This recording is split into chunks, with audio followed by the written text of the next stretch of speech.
Pense certo sobre você. Esse é o tema da ministração de hoje. Vamos falar a verdade, que entre essas duas orelhas aqui, a nossa cabecinha pensa. Eu tenho pra mim que mulher pensa mais que homem. É verdade ou não é? Gente, a gente não para de pensar um minuto. Você já percebeu que a gente acorda pensando e vai dormir pensando? E tem horas que a gente até tem dificuldade de dormir de tanto que a gente pensa.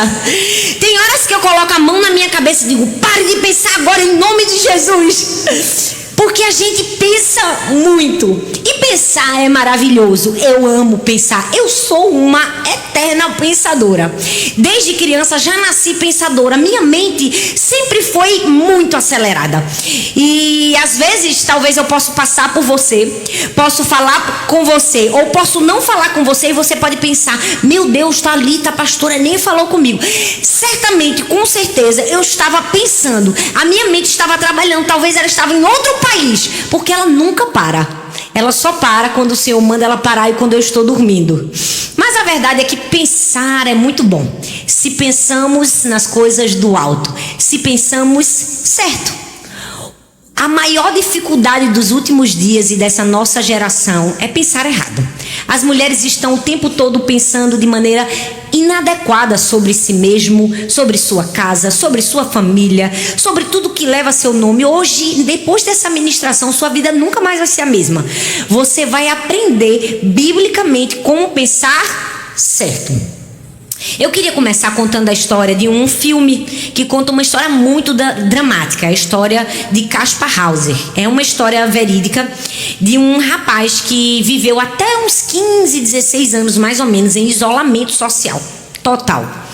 Ele não se sabe por que ele foi sequestrado e ele foi criado na Alemanha Ocidental sozinho, sem contato humano, era apenas fornecida a ele comida necessária para sua sobrevivência, e por causa disso ele não aprendeu a falar, ele não tinha nenhum convívio social.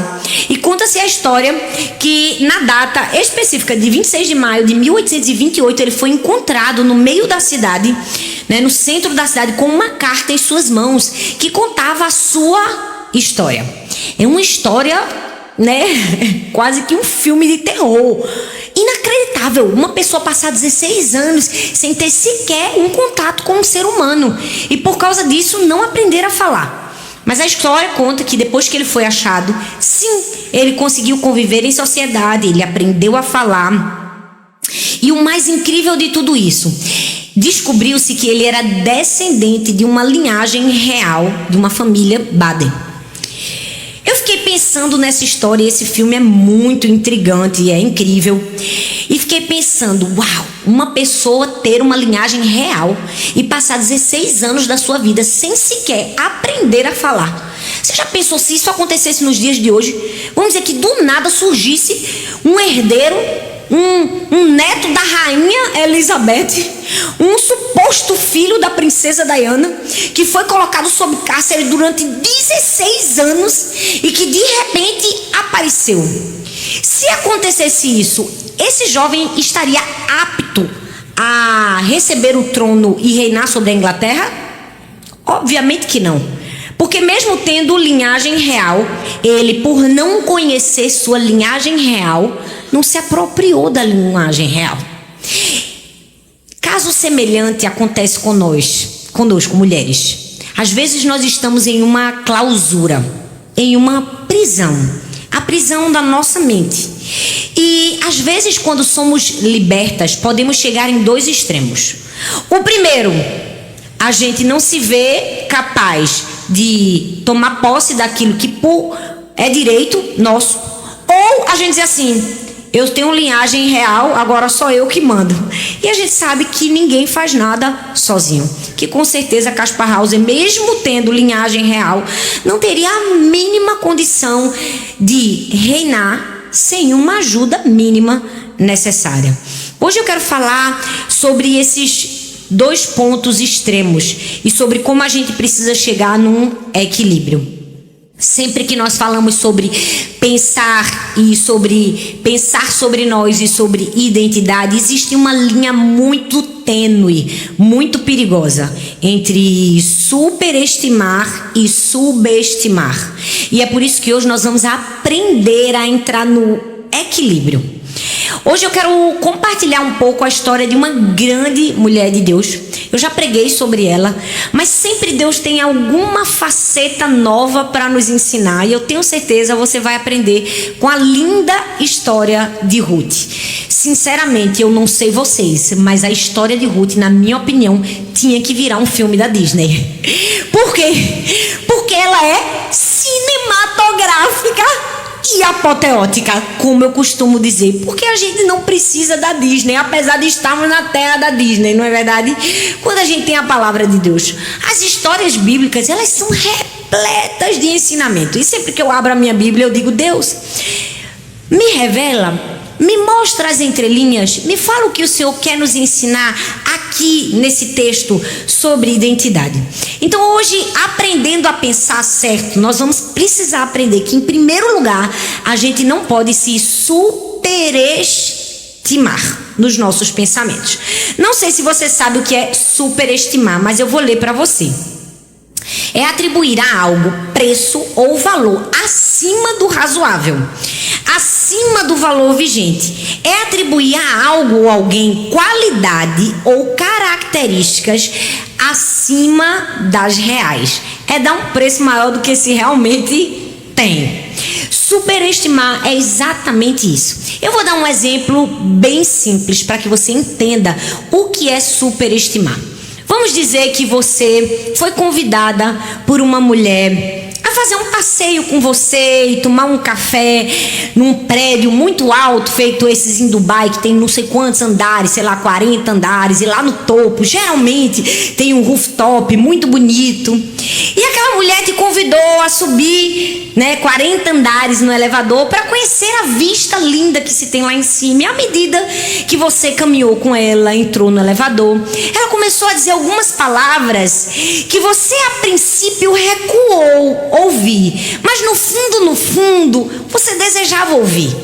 Aquela mulher começou no elevador e disse assim para você: é verdade, olha, você realmente é muito boa no que você faz. Não, sinceramente, eu acredito que você é a melhor no que você faz. Olha, é um pouco difícil achar alguém com um nível de comprometimento e de competência que você tem. Olha, não sei não, mas eu não sei os outros, mas eu pessoalmente acho que você deveria ser um pouco mais valorizada.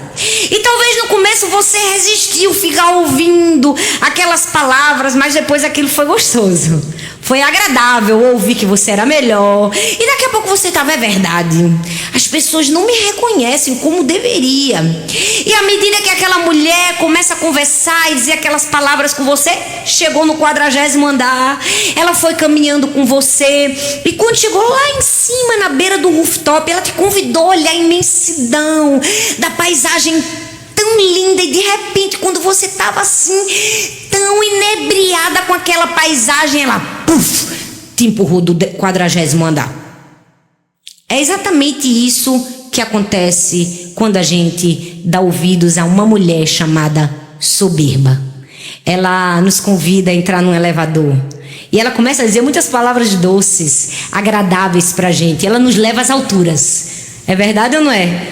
Ela começa a dizer que no fundo, talvez a gente está sendo injustiçado, que a gente é melhor do que a gente imagina, e coloca sobre nós um valor superior do que aquilo que deveria colocar. Ela começa a nos levar à superestima, e ela começa a aguçar a natureza pecaminosa dentro de nós. E quando a gente vê, ela nos derrubou lá de cima. Talvez você esteja aqui e pense: meu Deus, isso aconteceu comigo. Eu fui derrubada pela soberba lá de cima, e agora o que é que eu faço? Há uma solução para você.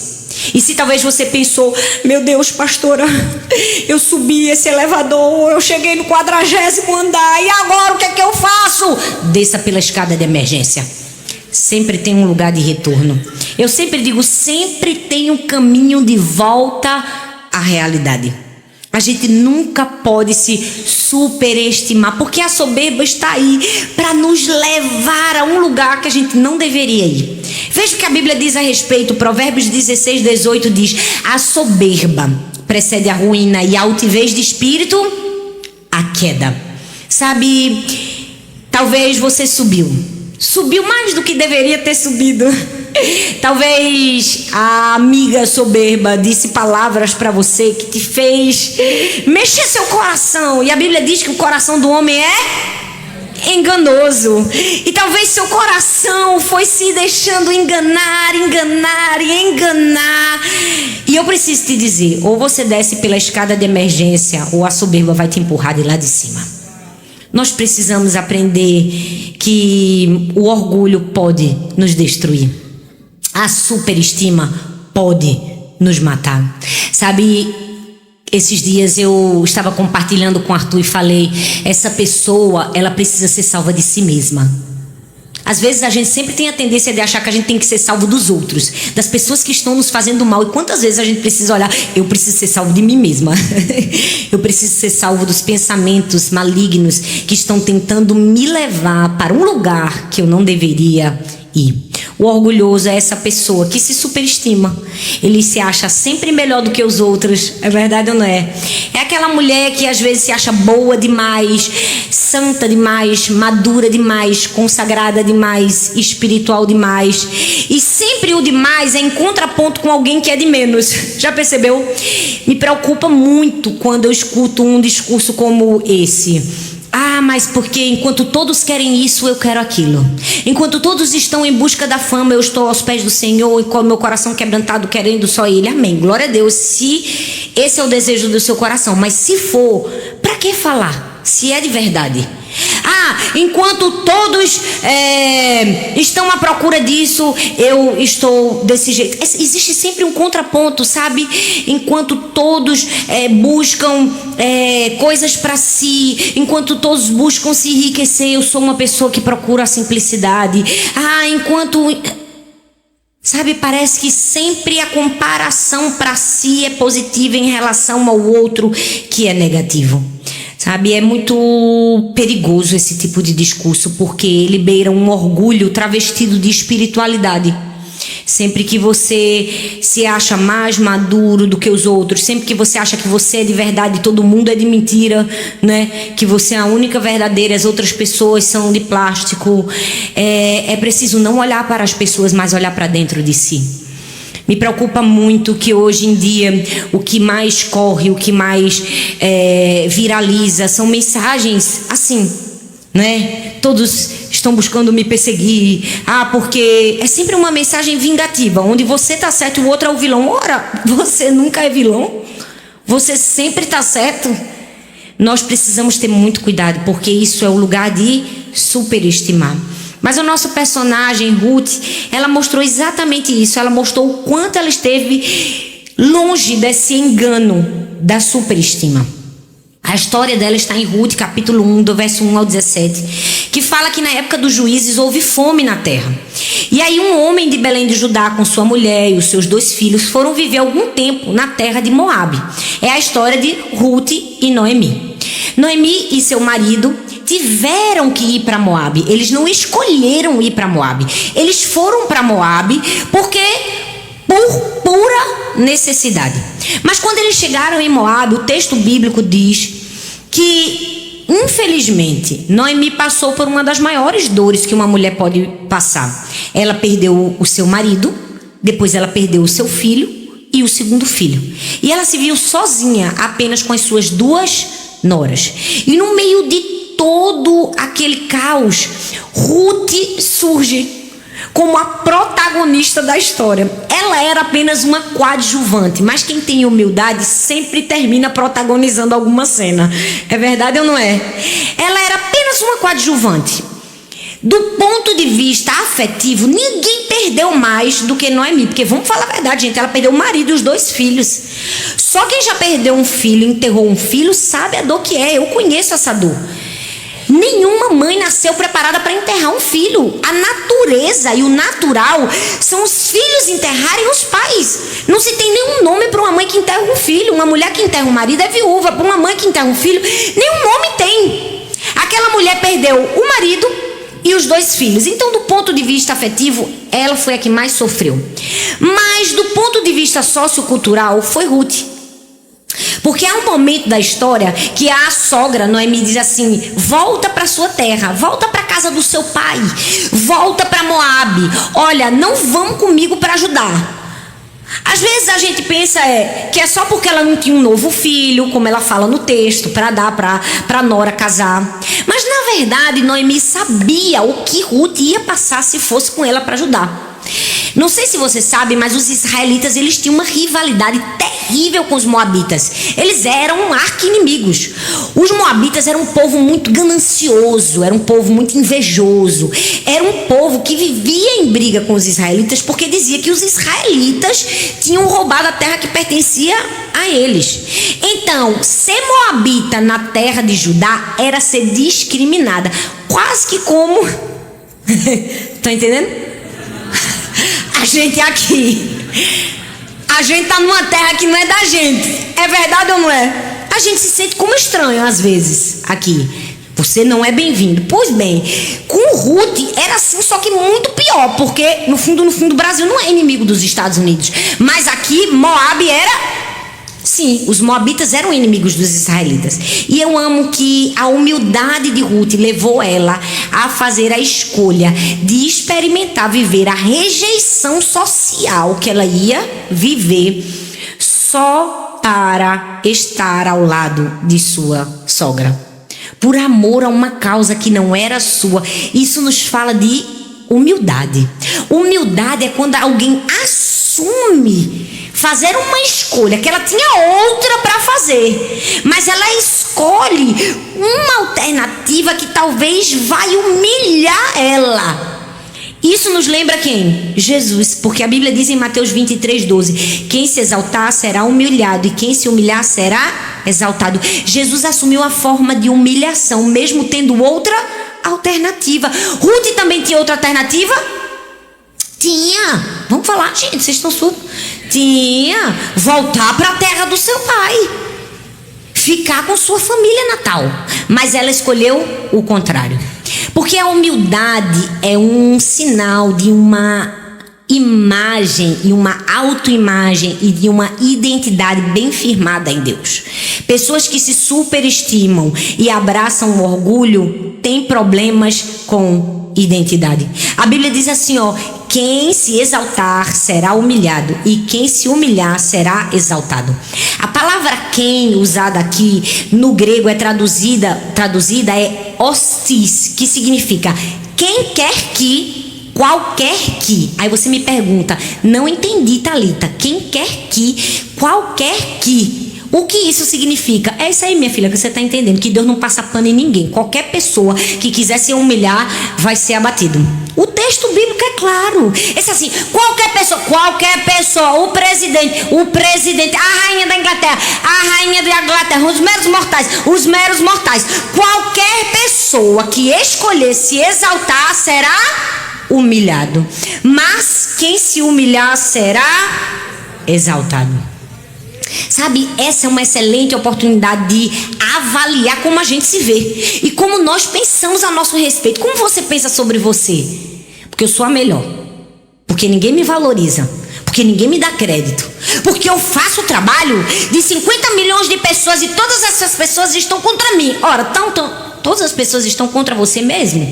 É igual um filho da gente, né? Mãe, todo mundo brigando comigo no colégio. Eu digo, todo mundo quem? Dê nome a todo mundo. Não era todo mundo. Aí quando a gente vê, não era ninguém, era só o pensamento no devaneio. Eu falo